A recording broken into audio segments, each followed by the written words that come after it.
Nós estamos aqui na Unicamp.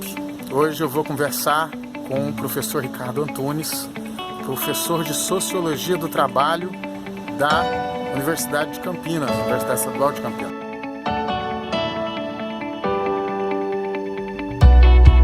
E eu começo perguntando aqui para o professor, professor Ricardo Antunes, nós estamos vivendo mesmo a quarta revolução industrial? Veja, eu preferia responder a questão dizendo o seguinte: desde 1973, da crise de 73, uma crise estrutural do capitalismo, onde, digamos assim, poucos anos antes, em 68, a classe operária e os movimentos sociais lutaram pelo controle social da produção e foram derrotados. Desde 73, o capitalismo iniciou um processo de reestruturação produtiva permanente.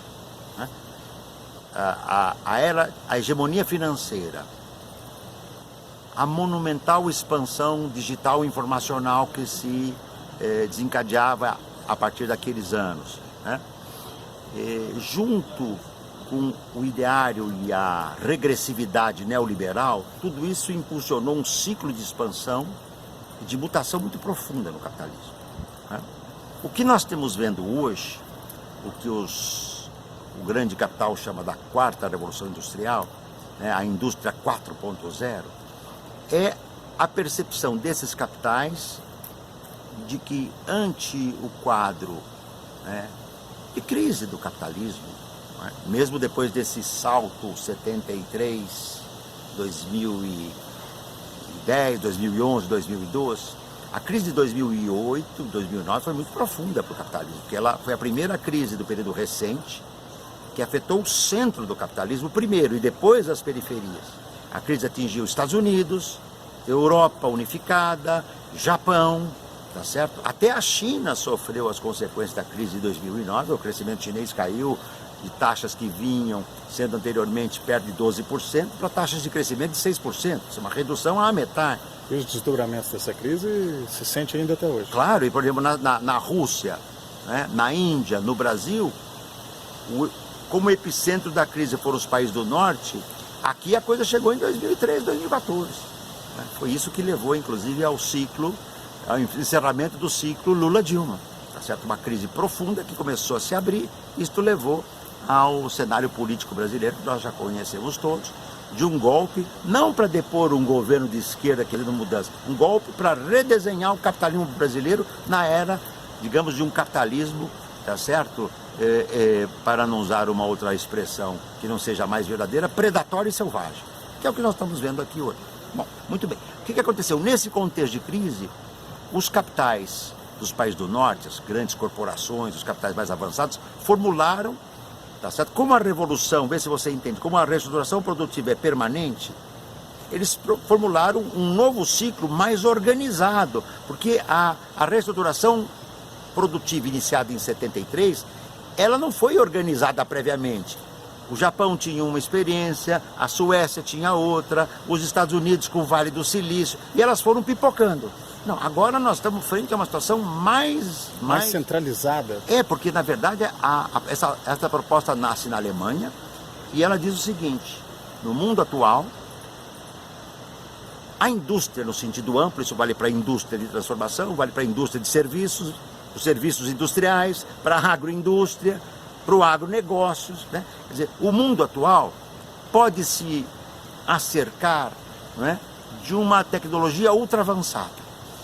Tudo que puder seguir, desde assim, nanotecnologia, tá certo? As fotografias em 3 dimensões, a internet das coisas, como eles falam, a robotização baseada na inteligência artificial, que não para de se expandir. Então, de repente, você pode redesenhar uma fábrica ultra informatizada, ultra digitalizada, e os capitais estão orientando as empresas a fazerem isso no norte do mundo e no sul do mundo. E este processo não é difícil entender. Ele vai ter consequências desastrosas para a classe trabalhadora. Eles dizem: nós vamos criar novos empregos. É verdade. para o topo da classe trabalhadora nas empresas, aqueles que têm domínio nas tecnologias de informação e comunicação, da indústria de software, que, digamos assim, são formados desse mundo digital e informacional, esses vão pegar os raros empregos que serão criados no topo. Só que esses empregos criados no topo são para substituir uma massa muito maior de empregos intermediários. Porque alguém pode imaginar que as indústrias, as empresas vão digitalizar tudo para empregar mais? Não, por favor. Desde a Revolução Industrial, Marx já nos ensinou isso, a tecnologia é, por um lado, né, a concorrência intercapitalista. De outro lado, a tecnologia é uma forma de desorganizar e quebrar a organização da classe operária. Mas só uma preocupação que tem com quem é sindicalista e está tendo contato com essa transformação agora, né, que é uma coisa muito recente. Muita gente se pergunta, vai acabar os empregos na indústria? O operariado vai diminuir nas fábricas? O seu peso social? O que o senhor imagina que pode acontecer?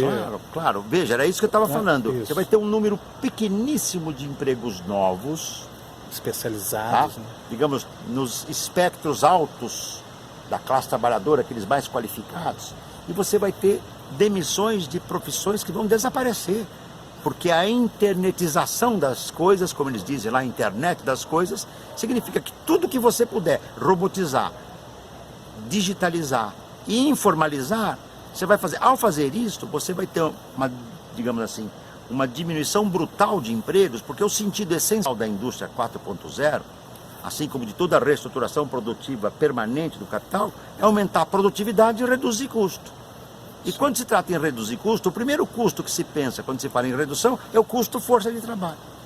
E isso vai criar, então, o que você me perguntou, quer dizer, aí nós vamos ter dois problemas. No centro do mundo, no norte do mundo, Estados Unidos, o que é vanguarda nesse processo hoje? Alemanha puxando na Europa, tá certo? Estados Unidos e Japão. E secundada, num contexto um pouco diferente, a China, que não para. A China hoje já está na ponta da tecnologia. Hoje as estradas chinesas, as grandes pontes, as construções arquitetônicas, né? Tudo isso avança celeremente na China. O automóvel chinês, que sequer existia décadas atrás, hoje está disputando em condição muito próxima aos bons equipamentos, aos bons automóveis, e eu não duvido que em pouco tempo ele esteja se emparelhando para superar o Japão, a Alemanha, a Suécia, digamos, a Itália, a Fiat, os Estados Unidos na tecnologia, né? Mas veja bem, na internet 4.0, a Alemanha puxando a Europa unificada, tá certo? Estados Unidos e o Japão, ainda que com as diferenças que há entre eles, quer dizer, esse processo se esparrama pelo norte. Então o que vai acontecer? No norte nós vamos perceber um desemprego ampliado nos trabalhadores que estão mais na base, nos escalões intermediários de base, aqueles que vão desaparecer. Porque não tem nenhum sentido você fazer uma ultra-internetização e digitalização da fábrica para ampliar o contingente de trabalhadores. O objetivo é exatamente o inverso. Diminuir o valor do trabalho. Diminuir o valor do trabalho e diminuir a força de trabalho. Ou seja, reduzir mais, aumentar ainda o monumental bolsão do que o Marx chamava de exército industrial de reserva, disse a força sobrante, que vai ser expulsa da produção. Vai ser expulsa. E quem vai trabalhar? É o que eu digo aqui no meu livro, tá certo? São, cada vez mais, pelo menos nos serviços,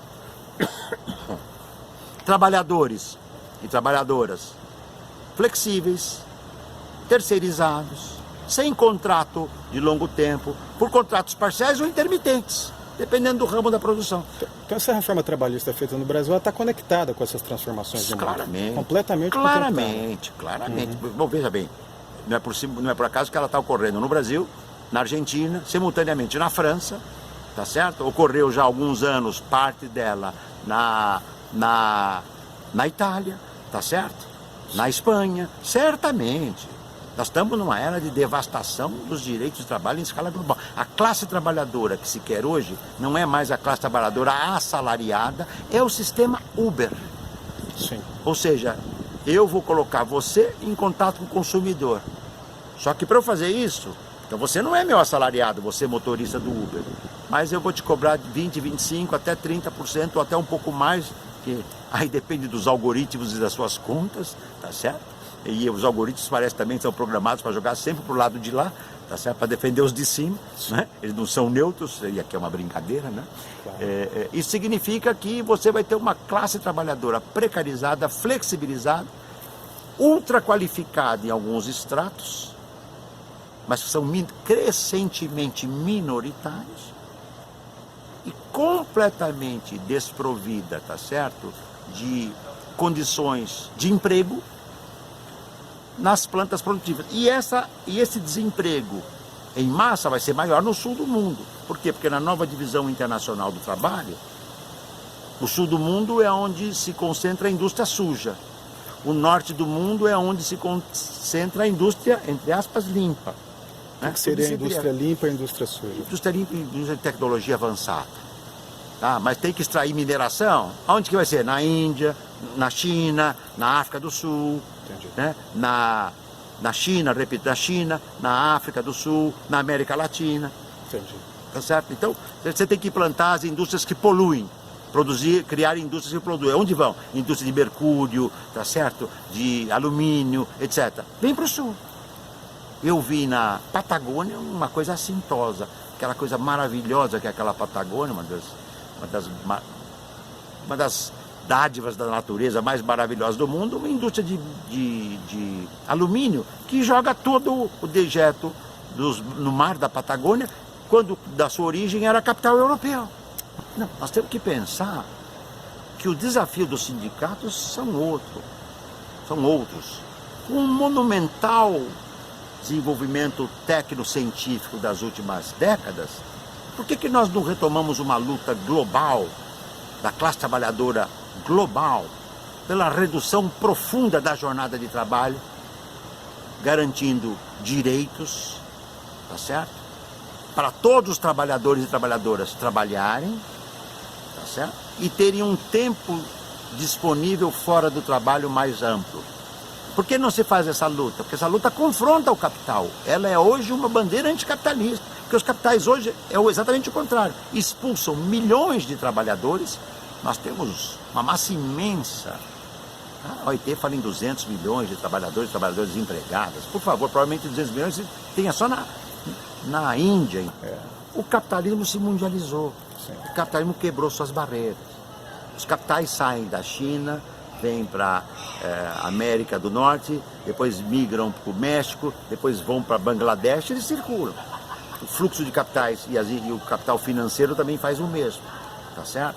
Então, por exemplo, se tem uma greve dos trabalhadores dos Estados Unidos, da Ford ou de qualquer empresa automotiva norte-americana, se paralisa a produção no sul, aquela greve de Flint de 98 ela é emblemática. Né? Acho que foi em 98, pelo que lembra a minha memória. Eu trato dela no meu livro Sentidos do Trabalho. Né? Eu mostro a importância que ela teve. Né? Ela era uma unidade produtiva pequena, mas ela produzia um produto que era vital para a montagem do Ford Mundial. Sim. Parou aquela produção lá, um mês depois a Ford do Brasil não produzia mais, esgotou. Entendi.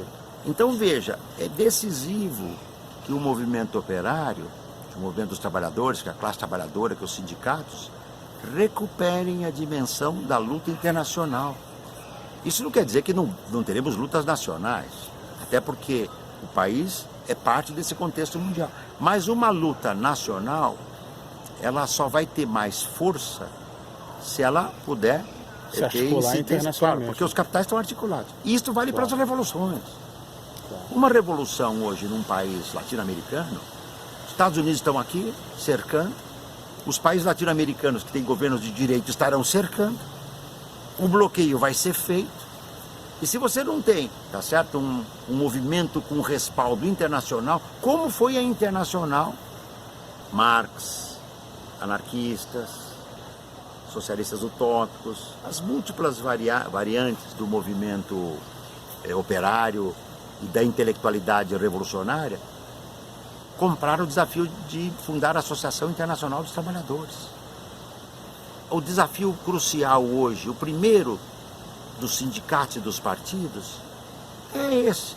Como se articular com outros sindicatos da América Latina, da América do Norte, da Europa, da Ásia, de modo que da África, de modo que nós tenhamos um mínimo de resposta para um capitalismo mundializado. Mas os sindicatos têm outros profundos desafios também, para não falar dos partidos de esquerda, né? Os sindicatos têm que compreender quem é essa nova classe trabalhadora que está nascendo. Ela é diferente. O meu livro é para mostrar exatamente isso, tá? Quer dizer, você tem um novo proletariado que você pensa que é classe média, mas é um proletariado. Só que ele é de serviços. Ele não tem um macacão da fábrica, tá certo? Mas ele vive, ó, como está aqui a capa, ele precisa ser oxigenado todo dia, porque ele está exaurido, porque dele é explorado um trabalho brutal. Tem um dado muito importante, que o setor de serviços, que no passado era improdutivo para o capital, era basicamente realizado por serviço público, e hoje é profundamente lucrativo, e nasceu uma imensidão de proletários, só que não tem sindicato, que vive na intermitência, que são terceirizados, muitas vezes são brancos, negros, indígenas, tá certo? Imigrantes, né? E os sindicatos não conseguem entrar. Por exemplo, quantos call center no Brasil tem em telemarketing que trabalham à noite para o sistema bancário e financeiro? Os sindicatos conseguem chegar neles? Só acha que nessa perspectiva da mudança da classe trabalhadora, é possível a gente chegar numa conclusão que o operariado industrial ele deixa ou poderá deixar de ser um sujeito de um processo revolucionário? Não. O que você pensa sobre isso? Porque tem esse debate, né, na esquerda. Veja bem, a classe operária sempre foi, a classe trabalhadora, se quisermos chamar assim, no sentido mais amplo, né, ela sempre foi, para usar uma expressão do Florestan Fernandes, compósita e heterogênea. No livro do Engels, A Formação da Classe Trabalhadora na Inglaterra, o Engels, na apresentação, diz: classe operária inglesa tem desde a aristocracia operária até aquele cara que mora no 5º andar subterrâneo e convive com a tuberculose. Tá, entre esse e esse são vários. A classe trabalhadora é muito heterogênea. O que nós temos é um processo de, nos países do norte avançado, redução das indústrias, então uma redução do proletariado de transformação, e um aumento no norte e no sul do proletariado de serviços. E os sindicatos não sabem bem o que é isso. O proletariado metalúrgico viu a categoria metalúrgica diminuir. Não vai acabar e nem vai perder relevância, porque na hora das greves, né, ninguém sabe. O Marx nunca disse o polo mais relevante da classe operária será este ou aquele. Ele nunca disse. O que o Marx e o Engels disseram, com plena razão, é que era o novo no século XIX. Era a expansão monumental de algo que não existia. E o que não existia? O proletariado industrial que estava nascendo. Então esse era o novo. E que proletariado industrial? O fabril. No século seguinte se expandiu o proletariado agrícola. O século XXI, meu caro, é da expansão do proletariado de serviços. E ao invés de você ter indústria, agricultura e serviço, você está tudo imbricado. É agroindústria, indústria de serviços, e o capitalismo totalizou tudo e proletarizou todo, só que são camadas muito diferenciadas. Na Europa, a parte mais precarizada, à margem dos sindicatos, jovens, nativos ou imigrantes, ultra qualificados, com pós-graduação ou absolutamente desqualificados, eles se autodefinem, muitos deles, como precariado. Eles não têm trabalho, eles já têm trabalho, digamos assim, precário, informal, intermitente, terceirizado, e os sindicatos não conseguem reorganizá-los. Por isso que eles estão criando movimentos do precariado. Eu debati na Europa com movimentos do precariado em Nápoles, movimentos do precariado em Milão. E há, por exemplo... Esses movimentos, eles não estão necessariamente ligados a sindicatos. Não estão. É um movimento sindical se organizando de uma outra forma. É um movimento social se organizando também numa dimensão de reivindicação. Mas veja bem, no caso da Itália, que eu passei trabalhando ano passado lá, eu desenvolvo aqui no meu livro e mostro isso. A CGIL, Confederação Geral del Lavoro Italiana, a CGT italiana, a Central Geral do... CUT italiana. Isso. Mais do que a CUT, que ela é anterior, a antiga Central Geral dos Trabalhadores Italianos, né? Se chama Confederazione Generale del Lavoro in Itália, né? Ela já criou um setor dentro dela que ela está aberta e os precários, parte deles, começam a se utilizar desse sindicato para ter sua luta. Porque não adianta ter o metalúrgico lá, a FIOM, que é uma puta federação forte, mas ela não inclui o precário. A lógica do capitalismo do nosso tempo é tão destrutiva, né, que ou os sindicatos e os partidos e os movimentos sociais começam a discutir um novo modo de vida, um novo modo de produção. Nós temos que reinventar o socialismo neste século novo.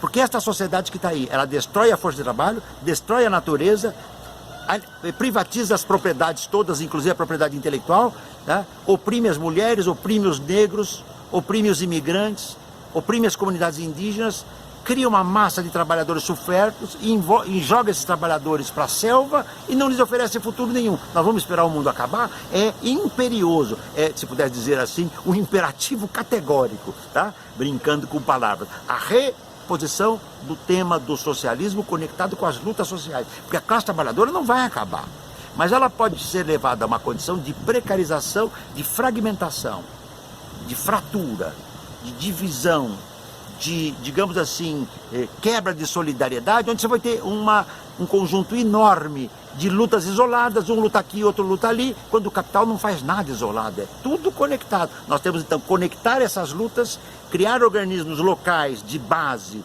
e internacionais conectados e pensar que modo de vida nós queremos. Não há terceira via, não tem o welfare state, ele já acabou nos países centrais, e os que não acabou, ele vive, está se minguando. Nós temos que pensar um modo de vida, para lembrar o que o Mesaros falava, para além do capital. O nosso desafio é repensar o socialismo para o século XXI. Lembra que quando houve, e termino com isso, quando houve a crise de 2009, a esquerda dominante não falava em crise estrutural do capitalismo. Quem começou a falar em crise estrutural foi o presidente dos bancos centrais mundiais. A crise do capitalismo é estrutural, ela é a mais profunda crise desde 1929. Que esquerda se preparou para uma crise capitalista daquela envergadura para ter uma alternativa? É a hora, ou seja, está passando a hora dos sindicatos e os partidos colaborarem nesta reinvenção, eu vou ser bem claro, de um projeto de sociedade onde a classe trabalhadora vai tornar-se uma sociedade de indivíduos livremente associados. E só é possível quebrando o sistema de metabolismo social do capital. A propriedade privada, tá certo? A extração da mais-valia e criando uma sociedade do tempo livre e da produção de coisas úteis. Esse é o nosso desafio vital. E os sindicatos de classe, os pelegos não, os burgueses não, os sindicatos de classe têm que colocar este projeto como sendo um desafio para o próximo período. Tá certo. Conversei aqui com o professor Ricardo Antunes, mais uma vez, autor do livro O Privilégio da Servidão, o Novo Proletariado de Serviços na Era Digital, saiu aí pela Boitempo, e queria agradecer ao professor por ter dado essa atenção aqui pra gente, e espero que esse papo aqui nosso possa contribuir para todo mundo que está aí na luta cotidiana do movimento sindical, na luta dos sindicatos, e que está de frente para um monstro e não sabe lidar como desafiar e como vencer essa nova etapa do capitalismo. Um grande abraço e a gente se vê nas ruas.